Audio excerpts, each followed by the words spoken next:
Hello बच्चों, let's discuss the question.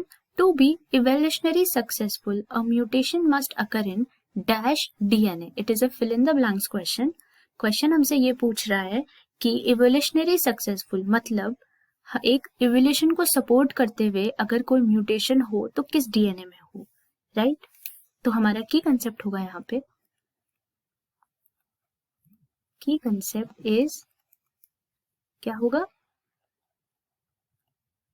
Germ plus DNA. समझते हैं जर्म प्लस डीएनए होता क्या है. जर्म प्लस डीएनए वो होता है जिसके अंदर हम कोई भी डीएनए ऐसा जो कि पास्ट हो सकता है ऑफस्प्रिंग तक. आइए इसको लिखते हैं. Germ plasm DNA mutations. कौन से म्यूटेशंस होते हैं? Are the only one that can be pass to offsprings.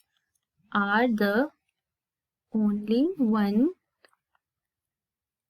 that can be passed to offsprings, right? offsprings तक पास्ट हो सकते हैं, उनको कहते हैं जर्म प्लस डीएनए के म्यूटेशंस. कैसे? जब कोई म्यूटेटेड स्पर्म या oocyte ओवम क्या करता है? फ्यूज करता है और बनाता है जायगोट. इस कंडीशन में या तो स्पर्म म्यूटेटेड होना चाहिए या फिर oocyte म्यूटेटेड होना चाहिए. इन दोनों में से अगर कोई भी म्यूटेटेड होगा और वो जायगोट बनाएगा तो हमारा म्यूटेशन जो होगा वो एक जनरेशन से दूसरी जनरेशन तक पास कर जाएगा, राइट? अब हम समझते हैं सीरीज ऑफ इवेंट्स कि कैसे वो म्यूटेशन अगली जनरेशन तक एक्चुअली पास होता है. तो क्या होता है? आफ्टर द फर्टिलाइजेशन के बाद क्या होगा? आफ्टर द फर्टिलाइजेशन जो जर्म सेल्स होता है वो करता है rapidly divide. Germ cells divide rapidly, right? बहुत रैपिडली डिवाइड करता है और बहुत सारे सेल्स प्रोड्यूस कर देता है. Produces cells in body. इसीलिए डिवाइड करता है ताकि वो इंक्रीज इन नंबर हो जाए.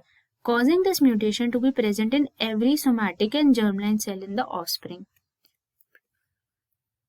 इससे क्या होता है? इससे it is present in every somatic and germ cell in the body, right? इससे क्या होगा?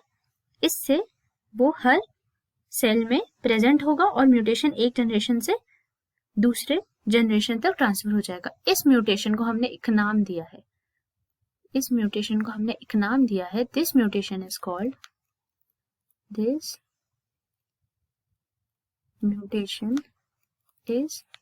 Called constitutional mutation. Constitutional mutation, right? तो हमने पढ़ा जर्म प्लाज्म डीएनए. तो कोई भी म्यूटेशन अगर एक जनरेशन से दूसरी जनरेशन इवोल्यूशनरी सक्सेसफुल होना चाहता है और जाना चाहता है तो उसको बोलते हैं हम जर्म प्लाज्म डीएनए. तो हमारा करेक्ट आंसर होगा germ plasm DNA. I hope you understood. Thank you so much and all the best.